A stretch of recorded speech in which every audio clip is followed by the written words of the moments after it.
dentro daquele jovem uma desesperança. Ele acha que não vai conseguir ser um bom aluno.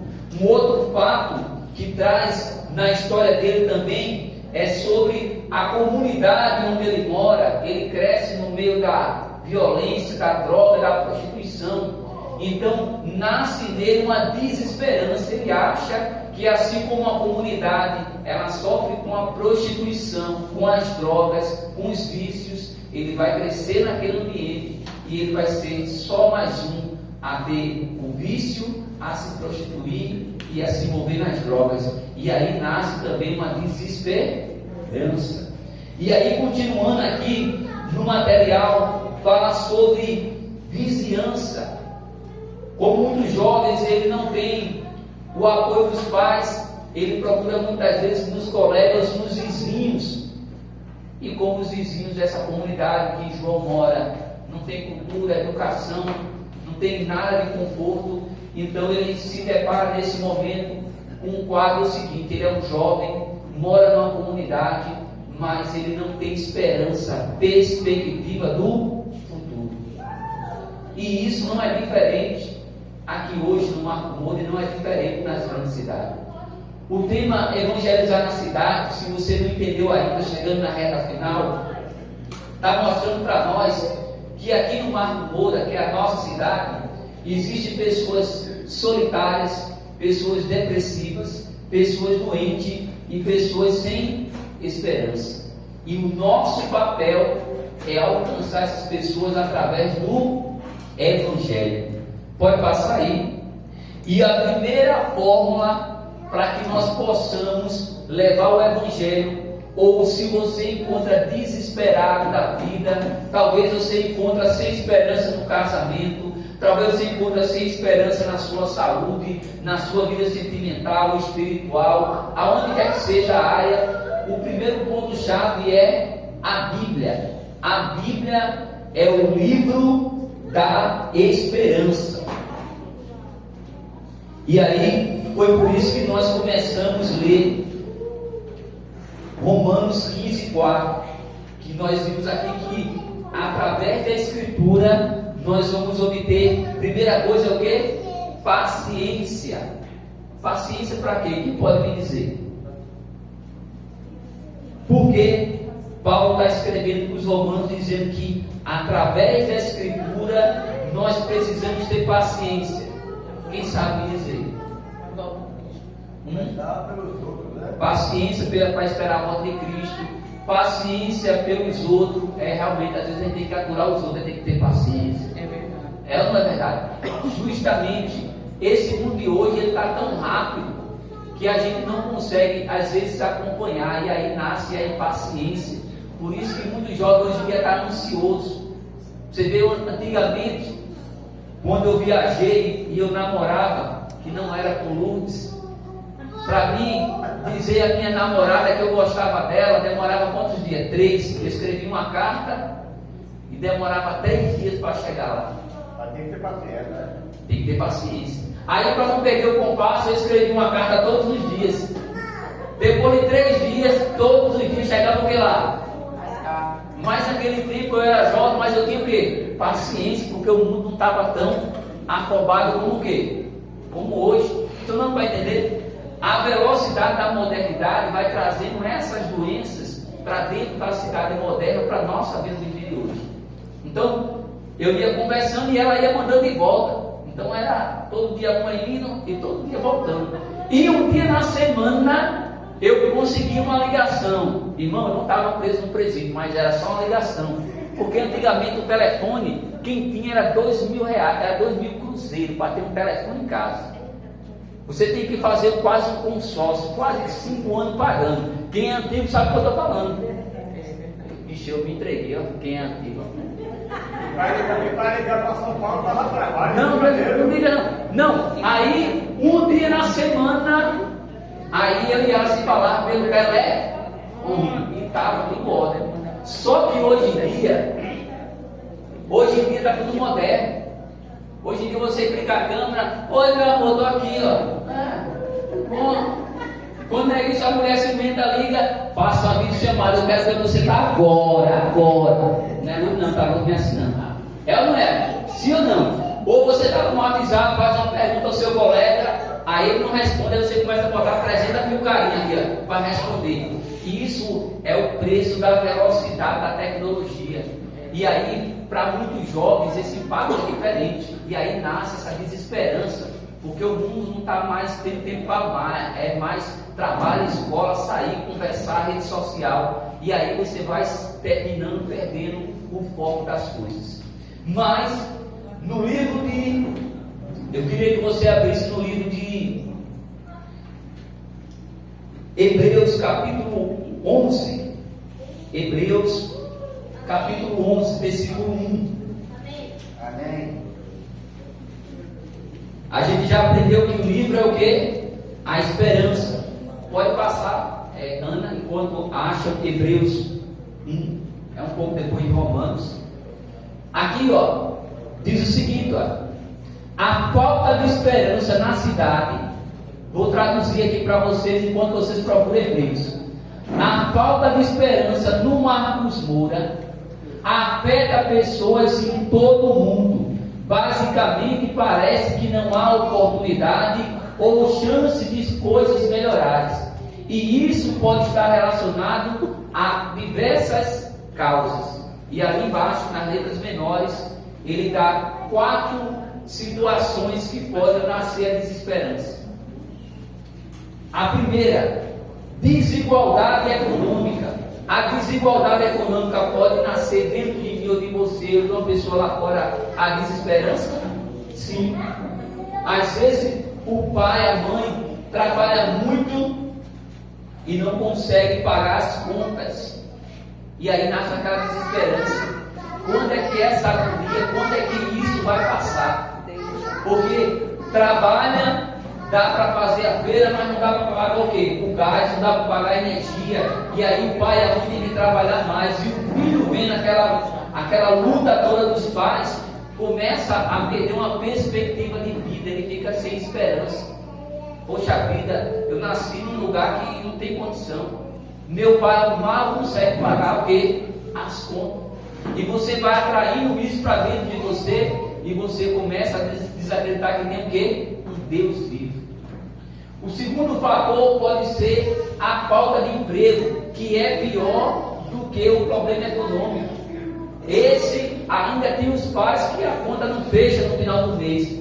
E o desemprego é pior, é aquele pai que acorda logo cedo e não tem um trabalho para ele.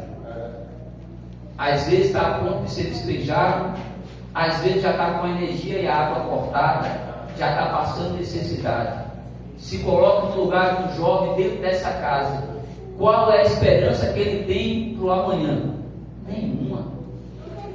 E é muito difícil você que está aqui evangelizar uma pessoa assim, porque a pessoa ela já está incrédula de Deus, ela já acha que Deus não existe. Ou quando isso acha que Deus é coisa de crente, é só para quem está lá dentro daquele prédio com a cruz no meio. Para ele não é, porque ele não vê Deus na vida dele. O terceiro fato é falta de moradia.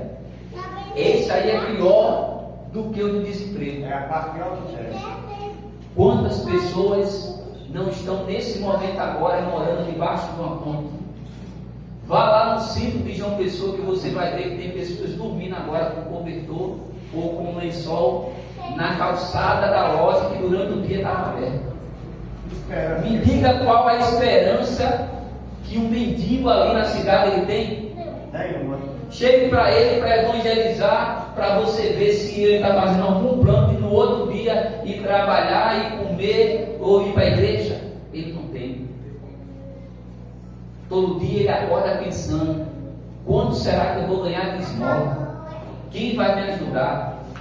Em qual projeto social eu vou tomar café? Quem trabalha aqui no pessoal sabe que tem alguns lugares que dá café de manhã, que dá almoço. Então ele acorda de manhã já pensando: eu tenho que ir para a fila, porque se eu não comer ali eu vou passar o resto do dia sem comer. Como é que uma pessoa dessa ela vai ter esperança? Me diga como é que a gente vai falar de Jesus para ela. Então é um dos desafios de anunciar na cidade é que nós vamos se deparar com pessoas assim, sem esperança nenhuma. E o quarto, a insegurança e a criminalidade. Eu estava hoje indo para a cidade do Espírito Santo, né? Que eu fui ajudar lá na igreja. Hoje colocamos a porta da frente da igreja. E quando a gente estava passando da casa do vizinho para pegar o material e colocar lá está tendo não, a ação social não. Lá está tendo uma briga de. O rapaz, eu falei bem certinho com o irmão lá. Está tendo um conflito entre duas facções para ver quem manda no Espírito Santo. Então, assim que você entra no Espírito Santo é uma facção e lá no finalzinho é outra. Já estou entendendo porque me passaram já a fita, tá? Calma, não se preocupe comigo não. Aí, o irmão Cristo passou assim e disse: olha, eu vou logo entregar as coisas para o senhor, porque aqui está muito perigoso, que ontem mataram um lá na esquina. Eu digo: sangue de Cristo. Foi. Quando foi na hora do almoço, que eu disse: olha, me arrume 2 colheres para almoçar, e disse: venha buscar, porque acabaram de matar outro na outra esquina. Eu falo: não foi você. Aí eu disse: não, eu vou comer lá dentro. E aí quando eu cheguei lá, o irmão estava colocando a porta e disse: rapaz, acabou de passar mais 5 viaturas. E os caras não veio com pistola não, os caras entraram aqui para dentro com as metralhadoras. Eu digo: é porque os meninos estão brigando. Aí ele veio apartar, os bichos estão brigando, aí ele veio apartar. Aí para apartar é a fera, né? Não pode ser a briga, né? Tem que ser a fera. Mas aí, me diga, um jovem desse, qual é a perspectiva que ele tem no bairro dele para ele crescer e ser uma pessoa bem sucedida? Tem, pessoal. Por isso que nós temos que apressar a volta de Jesus e nós temos que levar o Evangelho. Exatamente. E nós temos que ser uma pessoa que vai fazer alcançar aquela pessoa e falar sobre quem? Sobre Deus. E é um desafio. Porque uma coisa é evangelizar uma pessoa idosa, uma coisa é evangelizar um pai, uma mãe, outra coisa é evangelizar um jovem sem esperança nenhuma. E aí, pode passar agora, Ana. A esperança da glória. Vamos lá agora no. Vamos ler o Hebreu 11 e a gente vai voltar para o outro versículo. Hebreus 11:1 diz assim: ora, a fé é o que? É a certeza de coisas que o que? Que se espera, e a convicção de fato do que não se vê. Então está aqui, ó, a esperança da glória. A segunda verdade é Jesus. E nós só podemos alcançar Ele com a fé. A fé é algo abstrato. Alguém pode pegar a fé? Se eu não posso pegar a fé, como é que eu posso passar pelo problema, alcançar o milagre e fazer e dar um testemunho aqui na frente? A fé é algo não palpável. A fé é algo abstrato que você não consegue ver. Mas quando você exercita a sua fé naquilo que você não consegue ver, mas crê, e acontece a realidade, então ele se materializa na sua vida. Vamos dar um exemplo? A pessoa está desempregada, e aí ela começa a pedir a Deus uma direção para conquistar o emprego. E ela começa ou vir para a igreja, ou pede para a esposa vir trazer um pedido para a igreja, ou ele começa a fazer algo e aí ele conquista o emprego. Aí ele começa a trabalhar. Então a fé dele foi materializada através do quê? Da conquista do emprego. Vamos dar um outro exemplo da materialização da fé. A pessoa está doente, não digo uma gripe, não digo uma doença grave. E aí ela é obrigada pela circunstância a manifestar a sua fé. Como é que ela vai manifestar a fé se ela está doente? Ela vai ter que começar a estar nos pés de Jesus. E aí tem que nascer dela, em vez da desesperança, tem que nascer uma esperança. Porque se nascer a desesperança, a primeira coisa que a pessoa vai fazer quando está doente, que nasce a desesperança, ela vai fazer o quê? Tentar contra a vida dela. É ou não é verdade? Eu estava essa semana comentando com a minha esposa como foi a minha vida antes de conhecer Jesus. E eu pensei em me matar várias vezes, porque eu já tive câncer. E cheguei na quimioterapia, minha irmã sabe disso. E quando eu passei pelo o processo ali de saber, de tomar quimioterapia e passar por aquilo ali, eu pensei em tirar minha vida. Mas é porque eu estava o quê? Desesperançoso. Eu não tinha uma perspectiva, uma esperança que Deus poderia me salvar. E aí quando a pessoa ela é curada, então eu consigo materializar. Agora você me vendo vivo, é a materialização da minha fé. Aí você diz assim, eu vou dizer para você, falar de fé é bonito, difícil é usar quando precisa. Usar no momento certo. É, porque toda vez que você precisa usar a fé, você está num momento de desespero. Você percebeu? Quando você precisa pagar as contas, está desempregado, passando fome, você não consegue se concentrar em Deus. Você pensa em comer, em pagar as contas. Quando você está doente, você não tem como se concentrar em Deus. Você pensa que vai morrer. Quando você está com problema no casamento, às vezes você não se concentra, não tem esperança de pedir a Deus, porque você está mais preocupado com o marido que vai ir embora.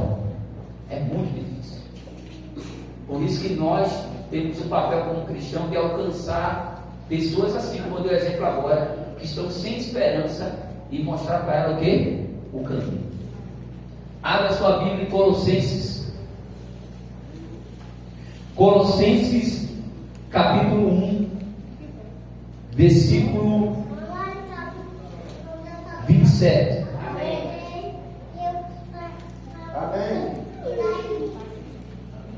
Deixa eu abrir aqui que meu copo está me atrapalhando. Colossenses, depois de Filipenses, vem Colossenses, capítulo 1, versículo 27, para fechar esse segundo tema, Jesus, a esperança da glória. No capítulo 1, 27, todo mundo encontrou? Amém. Quem está na misericórdia? Todo mundo?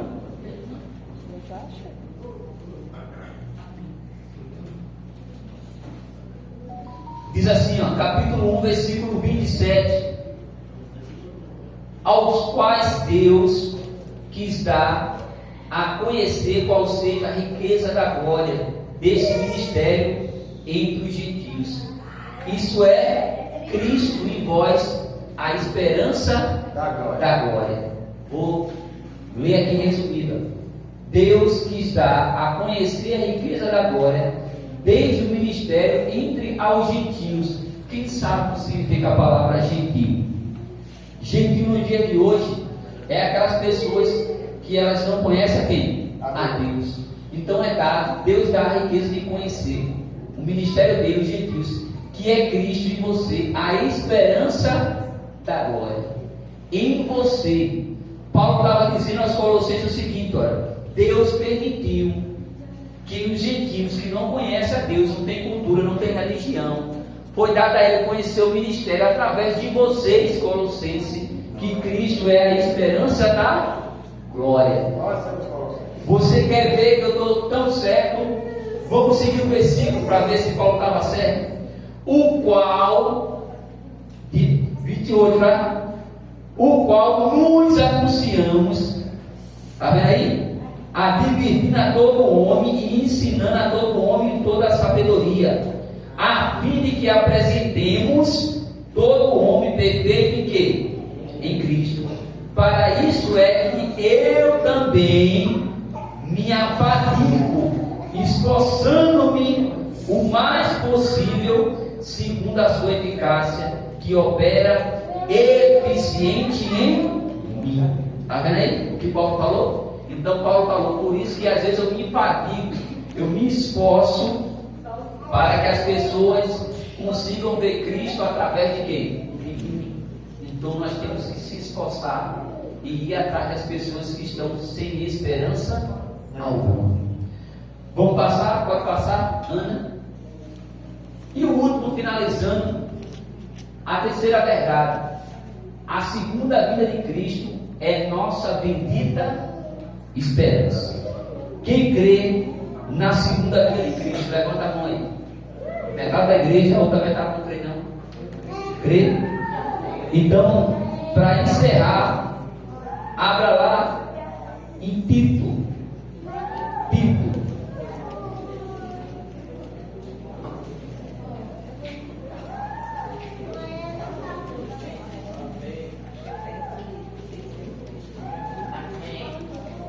Show? Tito capítulo 2. Tito capítulo 2. Depois de Timóteo você vai encontrar Tito. Tem Tito 1, Tito 2, aí vem Timóteo 1, Timóteo 2, depois vem Tito. Capítulo 2, versículo 13, para a gente encerrar o sermão dessa noite.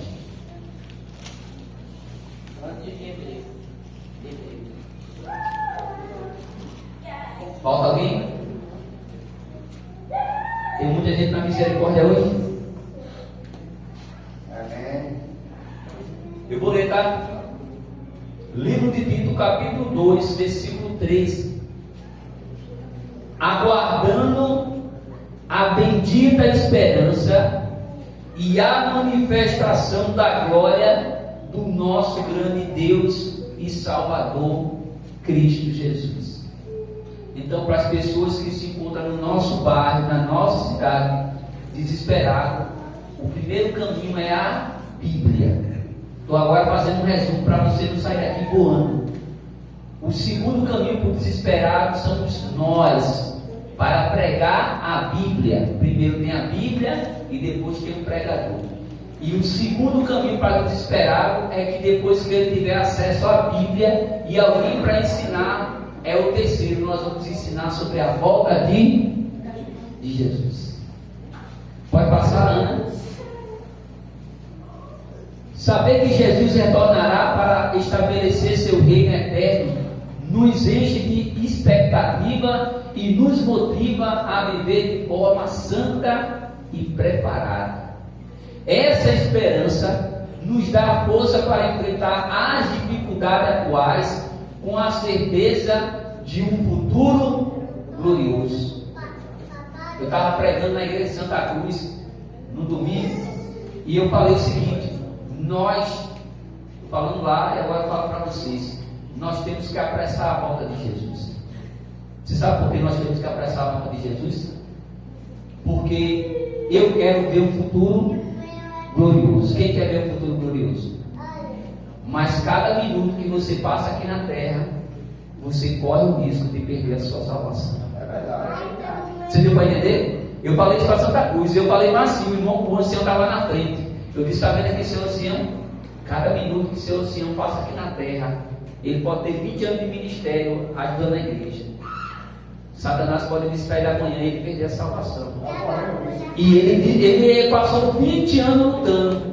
Então, quanto mais tempo a gente demorar na terra, mais risco eu tenho e você tem de perder a salvação de um futuro glorioso. Vou lhe dar um exemplo bem fácil. Quantas pessoas já se batizaram nessa igreja? E quantas não estão lá fora? Você fala com ela, ela fala com você normalmente, mas ela não quer mais saber de Jesus. Viu a importância? E aí eu dou 1 ano, 2, 3, 10, 20 anos na igreja, e se Jesus não voltar, tem pessoas que elas vão se perder no meio do caminho. Aí eu pergunto: quem aqui quer se perder? Então nós temos que apressar a volta de quem? Jesus. E como é que eu apresso? Evangelizando, levando a palavra de quem? De Deus. Não tem outro caminho, gente.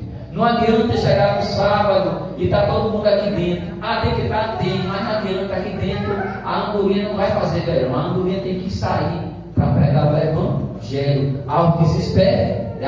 Pode passar, Ana. Para cuidar, diz assim, ó: em suma, a Bíblia nos oferece uma fonte infinita de esperança.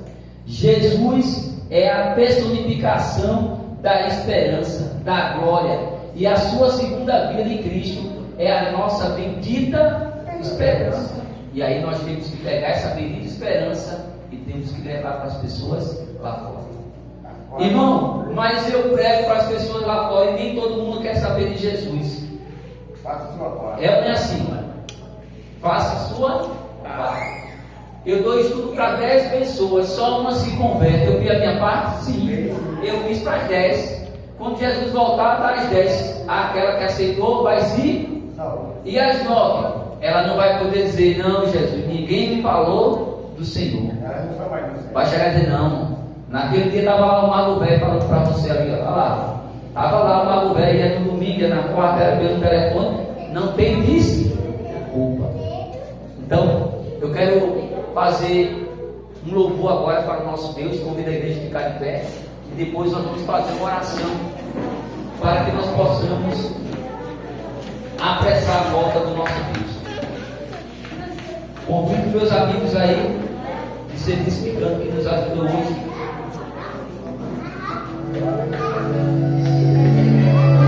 Vamos cantar a música intensamente.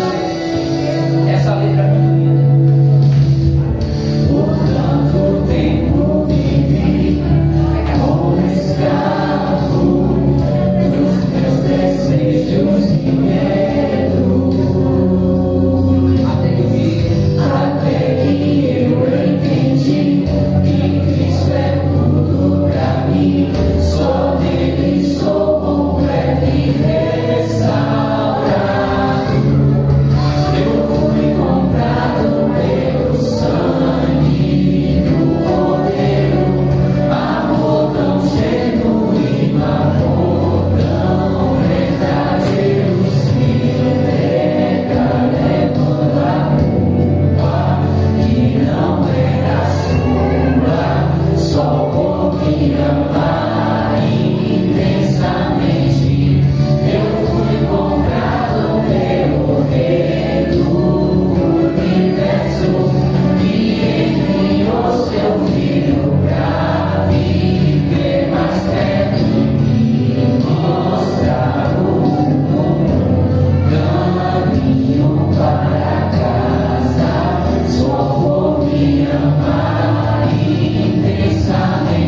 de oração, lembrar, amanhã só ganha o segundo número quem participar do projeto social e trazer, desculpa pegar a voz aí embora, pessoal, semana que o irmão não está aguentando não, o quilo de alimento. Você pode trazer um quilo de alimento, irmão, mas a fuba não é um quilo. Se você também trouxer uma fuba, a gente aceita como um quilo de alimento. Irmão, mas lá em casa não tem. Vou dar uma dica. Eu vou dar uma dica para você que eu já fui jovem e eu participei dessas coisas. Poxa, pediu na igreja um quilo de alimento, em casa não tem. Aí você vai lá e pede na vizinha. Vizinha, tem um trabalho social na igreja, pede 3 vizinhas, dê 3 quilos, no mínimo um pinto cai. Amém? Aí você vai trazer e vai dar tudo certo. Eu falei agora que às vezes lá em casa não tem, me lembrei uma coisa, eu vou falar para você. Um dia era dia das professoras e todo mundo levava presente para as professoras. E eu não tinha dinheiro e eu fiquei com vergonha porque minha mãe me deu um sabonete. Mas eu levei a professora assim. Amém, pessoal? Amém. Vamos orar? Feche os olhos. Senhor nosso Deus e nosso Pai. Quantas pessoas, até mesmo dentro da igreja, têm andado desesperadas, sem esperança. Talvez eu estou orando e pregando para que ela vá levar a palavra aos desesperados lá fora. Mas muitas das vezes eu estou falando para uma irmã, um irmão que se encontra também desesperado, precisando de um milagre urgente, precisando de um auxílio. E eu te peço, Senhor, para que nós possamos pregar o teu evangelho, é necessário que o Senhor também coloque dentro de nós a esperança. E só há esperança dentro de nós quando nós temos um encontro com o Senhor, quando nós sentimos o milagre da tua presença em nossa vida, seja no casamento, seja na saúde, seja na vida espiritual, na vida financeira, na vida sentimental. Talvez tem pessoas aqui que não conseguem dormir à noite. Talvez tem pessoas aqui que andam angustiadas porque não encontram soluções para os seus problemas. Meu irmão, minha irmã, a palavra de Deus diz: eu sou o caminho, a verdade e a vida, e ninguém vai ao Pai senão por mim. Entrega as suas angústias, os seus desesperos, as suas decepções, o seu problema, a sua seriedade, os seus medos, as suas angústias. Entrega a Jesus agora. Jesus está aqui agora para te ouvir. Jesus te trouxe nessa noite para ouvir justamente essa mensagem, para te dar uma esperança de um futuro glorioso. Meu Deus, alcança a cada um de nós, perdoa as nossas falhas, mesmo essa irmã, esse irmão que não se sente perdoado, que o Senhor consiga colocar essa certeza, que a tua morte na cruz, meu Pai, ela não foi em vão. Fortalece a tua igreja, leva o teu povo fortalecido. Amanhã, sexta-feira, os pequenos grupos estaremos aqui num só grupo, num só corpo, ouvindo mais uma mensagem. E que a semana de oração, enquanto esse nome, esse pedido está aqui em cima do teu altar 24 horas, estiver aqui, que o Senhor possa consagrar a nossa família, o Senhor possa consagrar a nossa vida, que haja testemunhos nessa igreja da semana de oração jovem, porque é para isso que serve as orações, para que nós possamos manifestar a nossa fé em Ti. Toma o teu povo em tuas mãos, pois eu entrego no nome do Pai, do Filho e do Espírito Santo. E quem crê diga amém, e graças a Deus.